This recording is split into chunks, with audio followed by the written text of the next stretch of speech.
So, in terms of the intimacy itself, in terms of sex, I like to talk about different pillars of intimacy. So, I talk about the sexual intimacy, which is anything sexual related intercourse, anything that you would be doing in a sexual nature together, versus physical intimacy, which I call affection, holding hands, cuddling on the couch, things that you wouldn't necessarily be doing with anybody else, but that are physical in nature. And in terms of the impact of fertility on your sexual relationship, yeah, it can be different, right? Because suddenly with baby making, you're talking about a very different script. For most couples, not all couples. Welcome to my fertility podcast, Superhumans. A space for honest conversations, expert insights, and stories of resilience. Whether you're just getting started on your fertility journey, facing challenges, or looking to educate yourself, you are in the right place. I'm Dr. Mavis Garcia. And I'm Dr. Wise, fertility specialist at Markham Fertility Center, located in Markham, Ontario, Canada. Think of us as your biggest cheerleaders. Let's demystify the world of fertility together.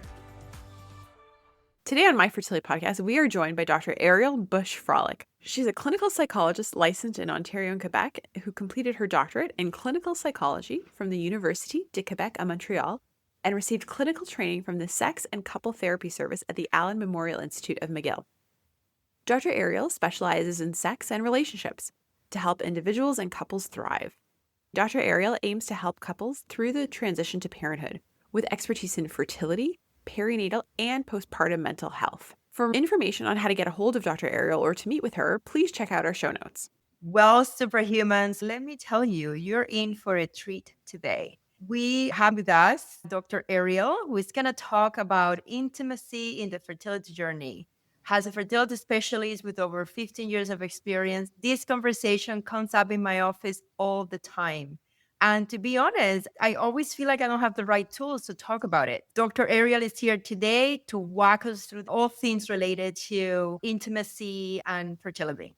Dr. Arielle, thank you so much for being with us today. Let's talk about the challenges that impact intimacy and fertility. For example, how does fertility challenges impact the idea of sex and intimacy in a relationship? And what are some of the changes that couples notice when they go from, quote unquote, having sex for fun to having sex with the purpose of conceiving a pregnancy? Thank you so much, Dr. Garcia and Dr. Weiss, for having me here today on my fertility podcast. Thank you for making space for couple health and for sexual health in fertility. Yeah, it's a really good question. And it's quite multi-layered too. And I do want to say that it doesn't affect everybody in the same way. Every couple is different. So, if you recognize this in yourself, then that's important. If you don't, that's okay too, right? It doesn't mean that it's normal or not normal. But, when we're talking about baby making, which is what we're talking about here in terms of having sex for the purpose of making a baby, it's very different than it was before, right? When it was quote unquote just for fun.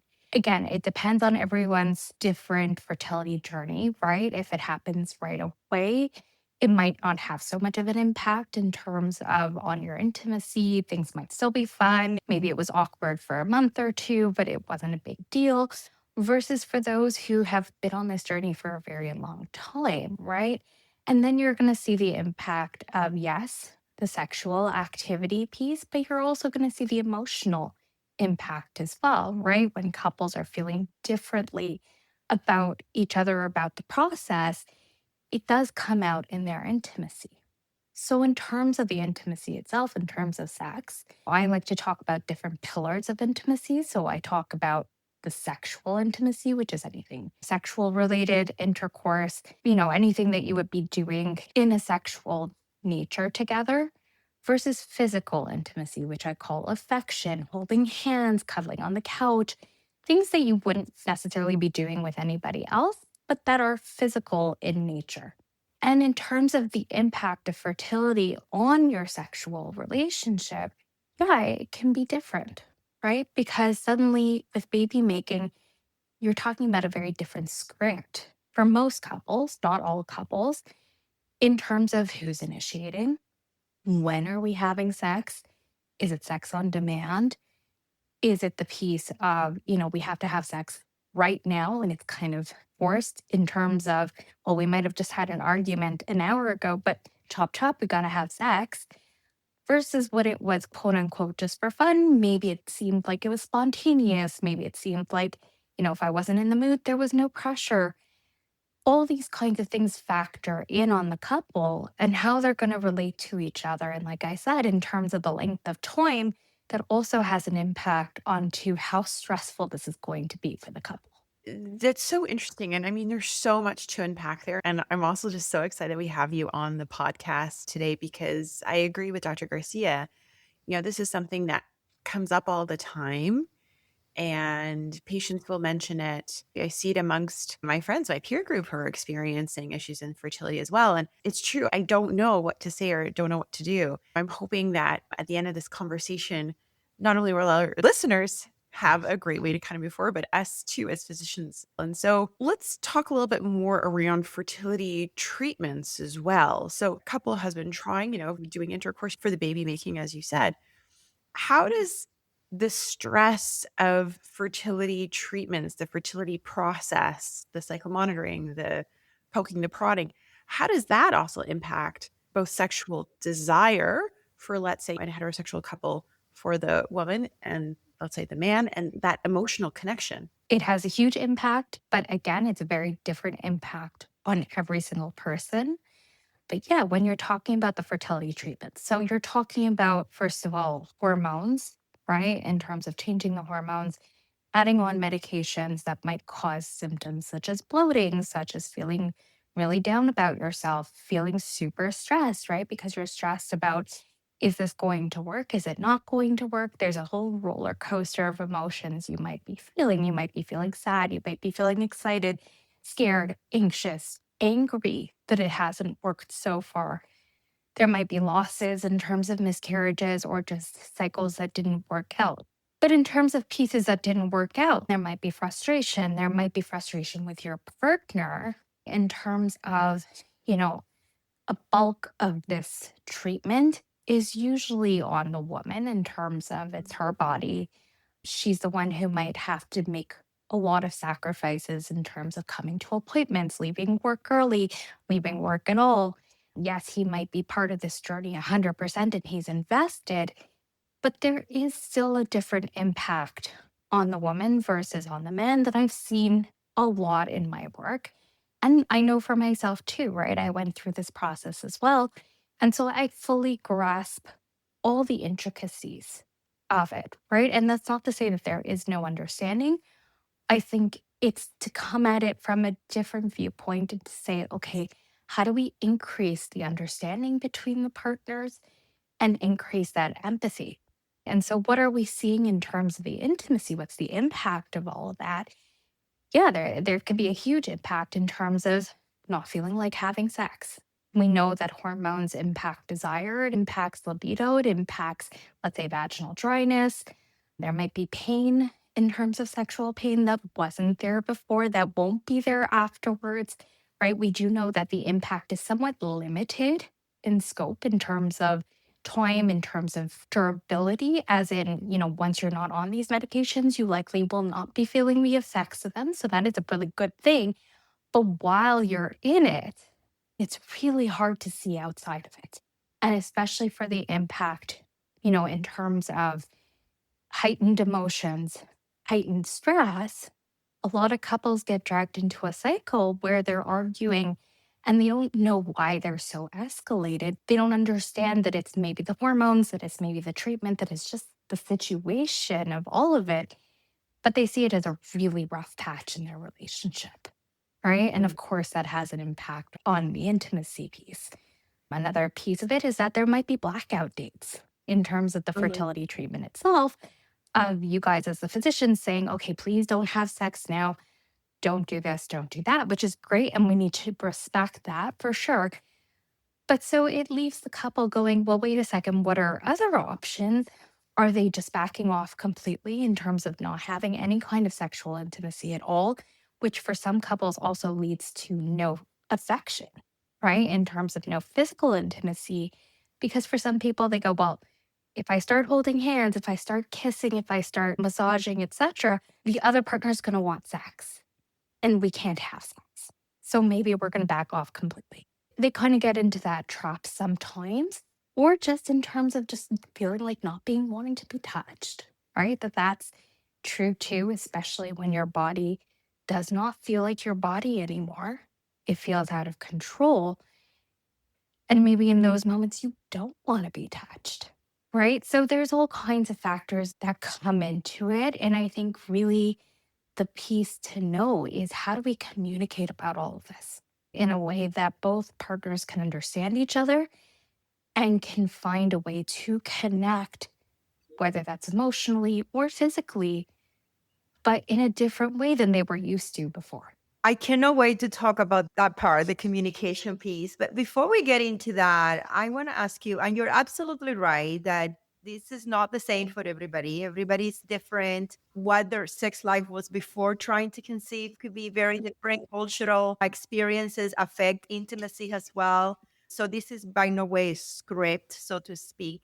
But in my experience as a fertility doctor, and I'm sure in your experience in your work, we see some common themes about how intimacy is experienced different by the person with ovaries versus the person that produces sperm in a heterosexual relationship.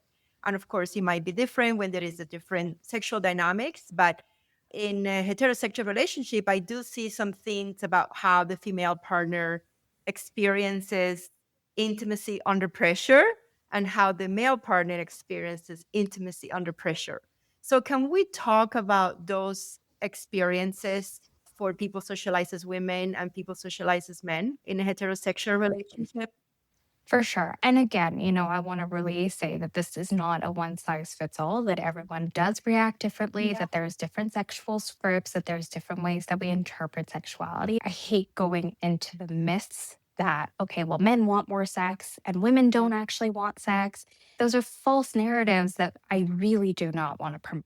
However, I am going to talk about typically maybe what I see in my office, which again, it is also skewed a little bit, the data, in terms of if they're coming to see me. You might not be coming to see me if things are working well, right? It's normally like if things are not working well, that's when you're going to come to see me. Though I would love to normalize that every single couple undergoing fertility should come to see a therapist at some point. I think that should be part of every single person's journey, whether that's individual therapy or couples therapy or both. I just want to promote that for a second because I think it is so, so important just to have that support ongoing.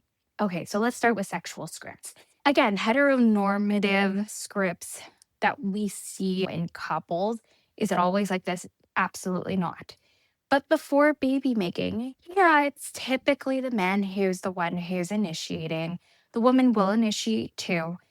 But you often see that kind of dynamic of the guy initiating, the girl saying yes or saying no, depending on her state of mind. Sometimes he says no too.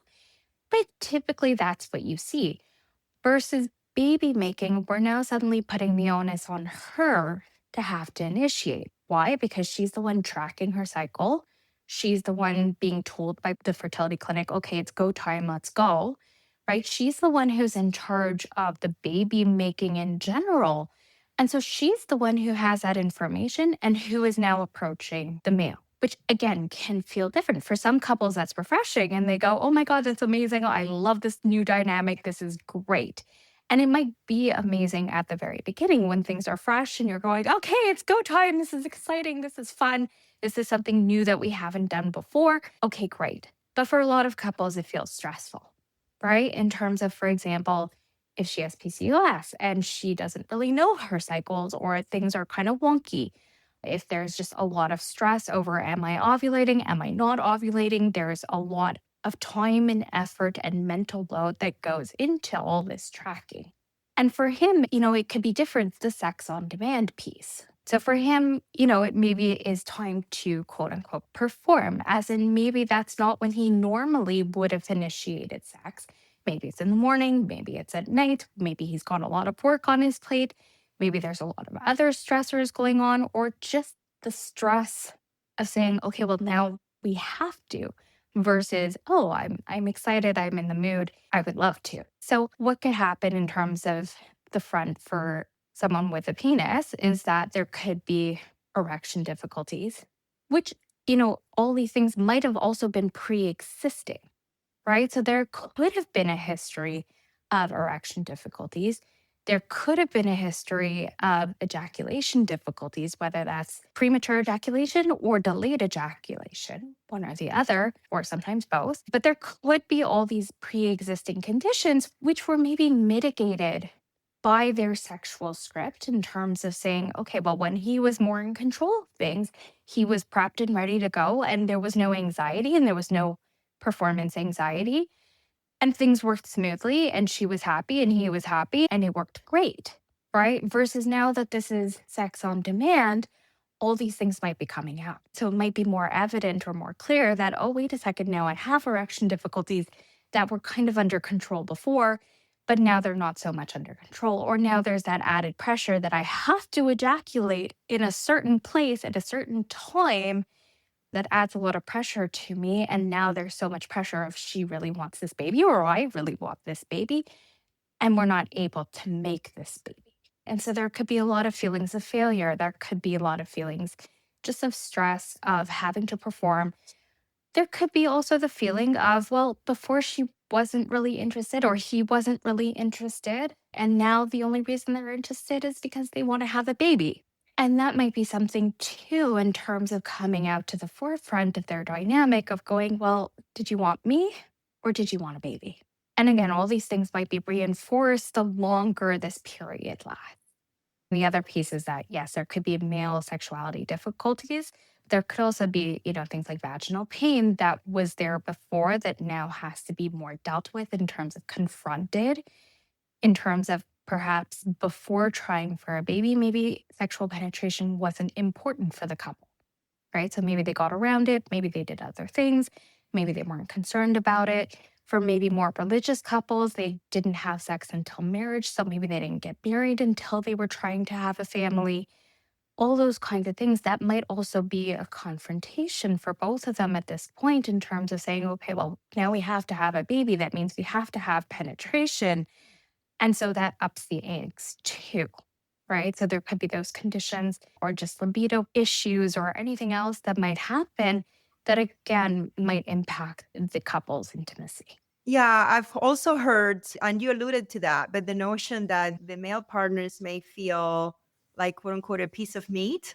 Like, the initiation is just because of having a baby, not because of true sexual desire, which now puts more pressure on the female partner to sound or pretend to be more interested than she actually is to try to overcome that issue for the male partner. So it becomes this cycle where there is the other pressure of, like you're saying, the female partner needs to know what the time is and all the things, and also come out with all of this scheme to increase arousal and to pretend to be more in the mood that she really is. So that's another dynamic that I've heard as well. 100%. And, when you're talking about the myth, like one scene that comes to mind for me always is Friends. The Friends episode where Monica and Chandler are in the hospital and she's like, oh my God, it's go time. We have to go right now. Yes. And they're like, yes, find yes, a room anywhere in this hospital that we have to have sex right now. And you're right. That is such a myth. My millennial heart is just loving that reference. Yeah. Millennials for the win. Yeah, so that is a myth, right? In terms of timing, in terms of what it takes, in terms of, the other thing that we've all learned, or maybe all millennials have learned in school growing up was do not get pregnant. Like if you even have sex once, you're going to get pregnant on the spot, and do everything in your power not to get pregnant. What does that leave us with? It leaves us with the impression that, well, if we have sex once, we're going to get pregnant. We also have that myth about IVF, I think, for a lot of people of going, well, how could IVF fail? Like, what do you mean? Like, they're implanting the embryo right inside me. Of course, I'm going to get pregnant right on the spot, right? So that's also a big piece of the education in terms of going, first of all, it does take most couples quite a few cycles to get pregnant on their own, right? In terms of it's not necessarily instantaneous. Sure, you hear about the ones who are instantaneous in terms of getting pregnant the first cycle, the second cycle. and they're excited and everyone's like, oh, that's so amazing. Like it's going to happen for me the same way. Whereas we need to normalize that no, it could take quite a long time because it's not a guarantee and it's not always going to happen. And it's nothing that you're doing right. And it's nothing that you're doing wrong. A lot of this is chance, right? And the same for IVF in terms of, we hope and we're trying. And I know you guys, in terms of the physicians, are trying your best and you're doing the protocols on them. And right, for sure. But it's also not a guarantee. And I think that's a big piece of going, this is unfortunately the roller coaster of fertility, of the ups and the downs and the holding on to hope and the coming crashing down. And yeah, 100% that takes a toll on the couple and it takes a toll on intimacy for sure. I love that we started talking about the myth and misconceptions when it comes to sex and trying to conceive. And we have already covered some of them, like the fact that it's supposed to be fun, the fact that you're supposed to be, quote unquote, doing it all the time. What are some of the other myths that you have heard? And I also want to spend this time talking about some of the myths around timing of intercourse when you're trying to conceive, and some of the myths, like they were referenced about timing of orgasms, females' orgasm, are they necessary, not necessary, and all the things. Yeah, I mean, I'm sure there's a lot of myths out there, and we're not going to cover every single one of them. But I think there's one that people don't really talk about so much is gender and gender disappointment, right? And we have a lot of myths about the timing of sexual intercourse as it relates to, are you going to make a boy or are you going to make a girl? And I think for, some couples, again, not everybody, but for some people that might actually be adding extra stress or an extra stress layer to everything else in terms of saying, okay, well, we have to time it for ovulation. But on top of that, well, if you want a girl, I don't remember if you have to have sex, I think 5 days before ovulation, like as in the longer out before ovulation, the higher the chance of it being a girl versus if you want a boy, it's like you have to have sex right at ovulation time because the sperm is super quick and they die quickly, but they swim faster than the girls, apparently. That is actually a myth. And we actually covered that in episode space. Daniela will tell me later, when we talked about trying to conceive and all the myths associated with that. I think that it has a huge impact on couples and not on every single one of them. But I do often hear about gender disappointment in terms of, I really wanted a girl, I got a boy, or I really wanted a boy, I got a girl. And how does that impact the couple, especially if they disagree or if one is not as vested in it as the other in terms of they're happy with a healthy baby? And a lot of the times, I think we're told, well, we're not allowed to be disappointed, right? Like we're not allowed to have that feeling because it might hurt your baby when they find out later on that you wanted a girl and they're a boy, things like that, right? So, that could be playing a part in the intimacy in terms of pressure leading up to baby making, etc., or even just the impact long term on the couple of hearing any kind of disappointment of like, well, you should have had sex with me when I asked you to have sex 5 days before and you weren't there or you were out of town or you weren't feeling like it or you blah, blah, blah, right? Like that could be something that comes back to haunt them. I do think that there's a lot of these things that could have an impact, right? In terms of if one partner is on work trips or is not maybe as vested in terms of going to appointments and going to these things and isn't present, quote unquote, enough for the other partner, that definitely has an impact in terms of the sexuality piece in itself, both in terms of the baby making of, they might not be as enthralled with it or might not even be showing up when they need to be showing up. But it also has the impact in the not baby making intimacy piece, right? Mm-hmm. Absolutely. And that's interesting that you say that about gender because that's something that I didn't even think about as being something that their feelings had to linger on that or that they're thinking about that actually. But I can absolutely see how that could potentially be a huge deal. I mean, there's so many things in the world of fertility. There is an inherent inequality when it comes to fertility treatments because as we all know, and as you all kind of have alluded to, there is more, let's call it poking and prodding generally happening to the person who's going to carry the pregnancy, to the person who has ovaries. And that can lead to feelings of resentment and can lead to feelings of sort of holding a grudge in a way. And I can imagine that that also can lead to issues. It's really hard to want to be intimate with someone when you resent them or when you're mad at them or holding a grudge. 100%, right? And I think you're just alluding to the piece of inequality, right? Mm-hmm. That there is unfortunately an inequality that I think we need to name out loud and we need to talk about and we need to bring to the surface. And I know that that inequality is unfair. It's unfair on each of the partners. It's unfair also on the partner who is not the one undergoing the treatment, right? Because I've seen it in my office time and time again. They were saying, I'm not doing this on purpose. If I could, I would carry the baby. If I could, I would try to understand you better. And there is an inequality in terms of the piece that, sorry, but you can't, right? And it's not that they're not invested. It's not that they don't want this. It's not that any of those things, but physically, biologically, it can't happen. And I think we need to open up that space more and be talking about it more. Why? Because, yeah, the resentment comes up time and time again, both ways, I will say, right? Of the way of the partner who's going, this is unfair, that I'm carrying more of the mental load, the physical load, the everything load. And the other partner saying, well, it's unfair. You're accusing me of not being invested in this, right? Of not being here for you. I'm trying my best and my best is never good enough. And so we need to talk about, well, how do we keep talking about this in a way that isn't like the hammer that just keeps hammering the nail on the head, right? Of going, well, you can't do anything else. Yes and no, as in you can be there for your partner. Your partner can understand that you can't understand certain pieces of it. And I think it's just more of that overall understanding for each other and what each of you are experiencing in that moment. Because again, it's unfair to assume that the partner who's not carrying the baby is not feeling anything. Because I've seen it in my office countless times. Of course, they're feeling things, right? And it might not be the same things that you are feeling.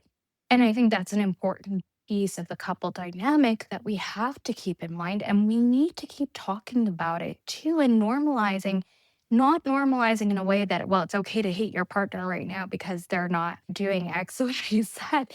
No, but it's more of that piece of, okay, how do we get each of you the support that you need? Right? How do you get support from other maybe moms or moms to be or people going in this fertility journey on the physical side of things, right? The one with the ovaries, of going, here's a community that understands what you're going through. They really and truly get, all the, I'm going to call them obsessions in terms of it's not an obsession of OCD, but yeah, this is something that has to always be on your mind. It has to. It's part of the process, right? And it's something, again, we don't normalize, we don't validate, we don't talk about in terms of just how all consuming fertility and pregnancy and postpartum is. It truly, truly is. And I think we need more of that community piece to feel supported, to feel that this is normal, to feel that this is okay, to understand, to say, yeah, you're in the thick of it right now. And for the partner, for them to see a community of people that go, oh, wait, this is normal, right? It's normal. She's not quote unquote crazy. Like all those kinds of negative things that we have about this, right? We need to be able to take that step back and go, wait a second, this is part of the normal process. How do I cope in this? How do I have my own support system too of when things are escalated, when things are heated, when I don't feel appreciated by my partner in that moment? Who can I turn to so that I can turn back to my partner and be the support system that they need? One thing that you sort of alluded to earlier was this idea that you feel like all couples undergoing infertility should see like a counselor. Like, why is talking about our feelings hard? Why is talking about intimacy hard? Why is it hard to talk about sex? It's a really great question. And I wish I had the answer. And I wish I could talk about this to the rooftop and be like, everyone needs to be talking about this. We do. We need to be talking about it, right? And I think we are doing a better job. I will say, I went through my own fertility journey, like I said, about, let's say, 7 years ago. When I started this 7 years ago, nobody was talking. Like nobody. There were no social media, Instagram accounts. There was nobody in my own support system who had gone through fertility who I could turn to and go, okay, what was your experience like? They were dismissed. There were no real support systems. I remember asking my fertility clinic, hey, do you have a list of providers that I could go to for my own mental health? And I was told, sorry, we don't have such a listing. I think we've come quite a long way since then in terms of I look around now. And yes, now I am seeing the support groups. I am seeing things like Oasis Fertility, which is phenomenal. Fertility Friends, they're phenomenal. You guys, right? You guys doing podcasts, that's phenomenal, right? There were no podcasts 7 years ago, to my knowledge. I think we're doing a much better job of showing up. I think there's a lot more therapists in this space too who are getting the training because, again, it is quite a specialized population. It's not routine. It's also not the same as postpartum, and postpartum mental health is crucial, crucial. Like, I can't stress that enough. But this is different, right? And it's also different if you've gone through the fertility journey and then are postpartum. That's also different than just straight up postpartum, right?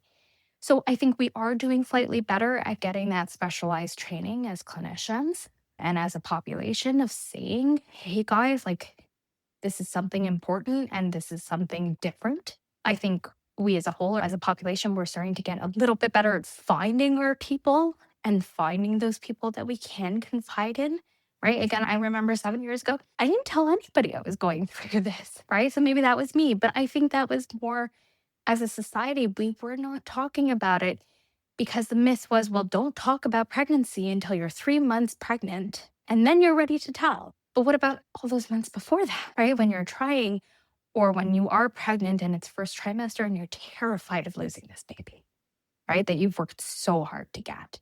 So, I think we are doing slightly better, but I think there's a lot more work that we need to do in terms of normalizing this for everybody. And in terms of the couple component, I think that is still lacking in terms of fully understanding how this impacts the relationship, how it impacts the dynamic.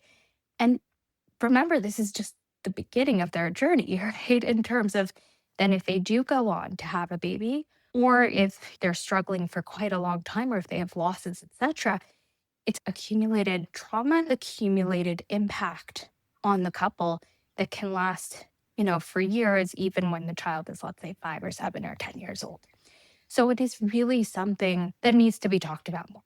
Thank you for that. And now that I have the expert in the room, I want to bring up something that, quite frankly, has been bothering me for years because I want to find a good way to talk about it and to do it justice. And that is the question of the female orgasm. So a lot of times couple will ask me, because of all the pressure with intimacy, the female partner might say, I don't orgasm. Is that important for fertility? There has been a myth that you need a female orgasm for the fallopian tubes to contract so that the sperm can move through the uterus into the fallopian tubes and meet the egg. I struggle to talk about it because from the biological perspective, like Dr. Weiss was saying, the female orgasm is not needed for conception. The male orgasm is physically needed because that's the only way sperm comes out of the body. And it is truly a myth that you need an orgasm for conception to happen because the sperm can swim and meet with the egg, even if there's no female orgasm. But I hate the fact that I'm basically saying that the female orgasm is not important because I think that it is, obviously. So, but at the same time, I would hate to put that one more layer of pressure on the female partner on top of everything else that she's going to. By the way, make sure you also have an orgasm because that obviously is a lot. And again, it's not necessary. But the reason I struggle is because, like I said, I don't want to give the impression that the female is just like a vessel, a body that is supposed to just like receive the sperm for conception. And that's all that matters, because that's not the way it is. And I think intimacy itself, the pleasure of sex, the act of having an orgasm, of having the release, of feeling good about the whole experience is important for both partners. And I think as we're talking about intimacy goes both ways.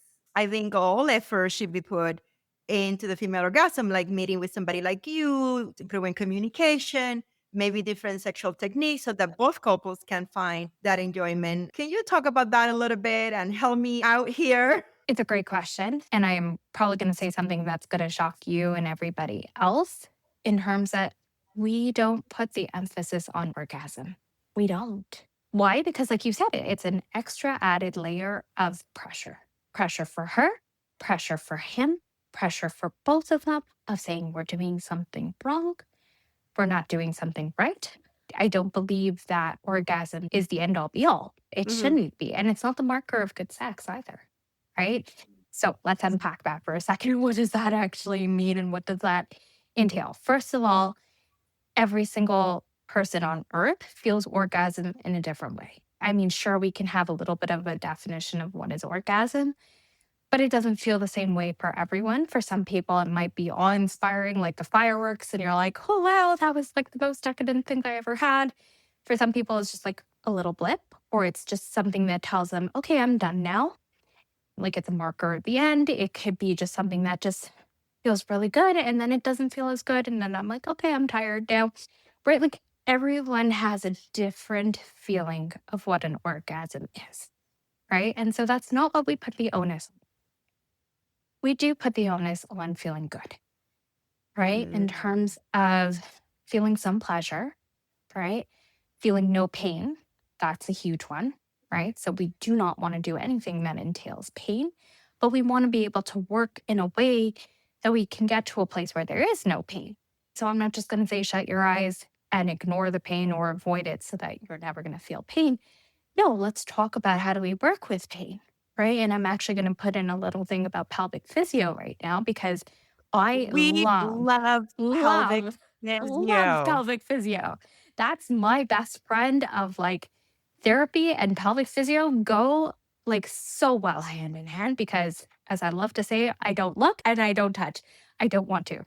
I love talking about it and I can talk about it. I don't touch anything. Whereas if pelvic physio can, and that's their job, right? Yeah. Their job is, for example, if there's pain because the muscles are too tight, right? So they're going to teach you how to relax those muscles. They're going to teach you how to be able to let go and come back again. They're going to teach you, okay, well, if there's a spot that is painful, how do you treat that spot so that it's no longer painful?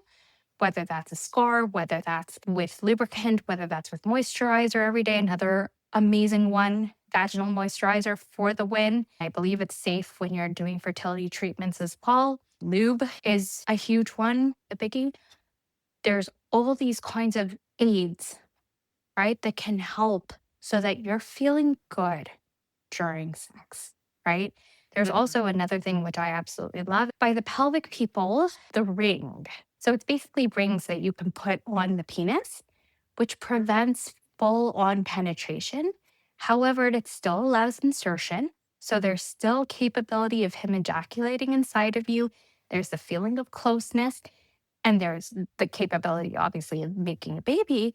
However, if there's pain with penetration because he's going too deep, like thrusting, or it feels uncomfortable or anything like that, you put on the rings and that's a beautiful buffer. And they're adjustable so you can choose your size. And it's not I'm working up to removing all the rings. No, this is just something you might have in place all the time for sex. And that's great. And it works for you. So going back to orgasm, what my job is to make sure that both people are feeling good. Right? So that might be talking about different positions. It might be talking about different foreplay, right? What's on your menu in terms of how are we going about having sex? Is that just penis and vagina and we're going straight into it with no kind of foreplay? Or are we doing other things first? Is there oral? Is there digital? Is there, even just watching a movie beforehand and going, oh, okay, I'm watching Bridgerton now. And like, oh, that made me quite happy, right? Or it made me warmer, right? And we talk about desire. We talk about arousal. We talk about, an arousal scale from, let's say, 0 to 10, where you can start gauging. Okay, by my physical symptoms, let's say my nipples are harder or I'm feeling wetter or those kinds of things. It's like the physical output or my brain is thinking about sex. I'm thinking how attractive my partner is. I'm thinking about the warmth. I'm thinking about the sensation, et cetera, et cetera. And so I'm climbing from 0 to 10. Maybe now I'm at a 7. And maybe at the 7 or 8 mark out of 10, maybe that's when we're having insertion, penetration, when I'm already feeling warm, I'm warmed up and more ready to go. And then maybe there's more pleasure associated. Right. So these are all the things that we talk about in sex therapy in terms of education. Talking to him, maybe he didn't know where the clitoris was, or maybe didn't know how to come at it. And talking about hygiene, talking about cutting your nails, talking about showering first, like all those things that make us more ready and more willing and having more fun. Right. But we don't put pressure on orgasm. When you explain it that way, that absolutely makes sense. Often, though, we associate the orgasm with, quote unquote, good sex. You're absolutely correct. It doesn't necessarily have to always be there, just not to add that pressure. Absolutely. I said, we love pelvic physiotherapists. We've done 2 episodes actually on our podcast with pelvic physiotherapists. We're super fans. I'll throw in too, in terms of my clinic, Anna and Solomon, we are a one-stop shop. So we do have a pelvic physio and we have the mental health. We also have a dietitian and we have a naturopath, so that everyone kind of works together on the team. We are all fluent in fertility and we're all fluent in sex therapy. All those things kind of combined. And I think that really is the dream team, right? Mhm. Of making sure that everyone's on the same page, all your care team's on the same page, and that we know what each one of us is doing and what each of us is responsible for. We've covered so much in this episode, and I'm sure that many of our listeners are dying to ask more questions and to find out the answers specific to their own lives. So, what would a first appointment look like with you? How can someone connect with you, book an appointment with you and the team that you have? Where can our listeners kind of go from here? Yeah, so all our clinicians at Anna and Solomon, we all offer a free 15-minute appointment, which is a video appointment. You get to meet the clinician of your choice face to face, and that gives you a really good gauge. It gives you the opportunity to tell the clinician, why are you here? What is it that we can help with? And then it gives us a chance to say, okay, this is how we're going to help you, right? So that you actually find the best fit for you. Because at the end of the day, the secret sauce to all of this is your connection with your provider. It really is. It really boils down to, do you have a good fit? Is your provider knowledgeable? I don't want to say expert, but I do want to say, clinically trained and capable of taking on your case. But also, is there like that personality jive, right? Of, do you feel understood? Do you feel connected? Do you feel like you can talk to this person, whether that's your mental health therapist or your physio or your dietitian? Do you feel like they can relate to you and you can relate to them, right? Because that is really the secret sauce to finding a good provider. And so once you do that, and if we agree that this is a good fit for therapy, so with me, the first session looks like really just talking, right? So I want to know all about you. I want to know about your relationship. I love asking about your love story. So that's always my very first question is like, what's your love story? How did you meet? How did you decide to progress and move in? Or if you are married, get married. Or when you're wanting to have a baby, like, hey, like, where are you coming from? And then I get to know as much about you as I possibly can, because I can only help you if I know you, right? And it is not one size fits all. It is completely custom, right? And so it is really dependent on me getting to know you and you getting to know my style of work so that we can have a really good working relationship.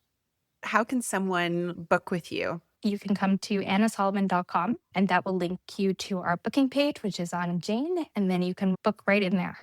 You can also send us an email and you can see us on Instagram in terms of we have an account for the clinic for Anna Solomon. And most of our providers have their own account. Like I have my account, which is Dr. Arielle Therapy. Amazing. Thank you very much for spending this time with us today, Dr. Arielle. We can't wait to have you back. And I know for our listeners, guess what? She has agreed to come back already. We have it already scheduled. So stay tuned for part 2 with Dr. Arielle. We're going to cover techniques and strategy for better communication and better intimacy during the fertility journey. Thank you so much for being with us. This was great. You did not disappoint. I was looking forward to this episode, and you definitely did not disappoint. Thank you so much for having me. And thank you for making a space for this. Like I said, really legitimizing care for the couple. And that's a wrap for today, Superhumans. If you're looking to connect, get social with us. Follow us on YouTube and Instagram at My Fertility Podcast, or visit us online at myconfertility.com. And don't forget, follow, subscribe, and share your favorite episode. Thanks for listening to My Fertility Podcast and for being a vital part of our community. We know you've got this. We're signing off until next Tuesday. If you found this episode of My Fertility Podcast helpful, please take a moment to head over to the review section and leave us your thoughts. Your reviews and comments are incredibly valuable to us and help guide future episodes. We also welcome you to direct your questions to info@myfertilitypodcast.com. My Fertility Podcast is produced by Rabbit Media Inc. in conjunction with Dr. Garcia and Dr. Weiss. Music, Island Memories, instrumental by Descript stock music.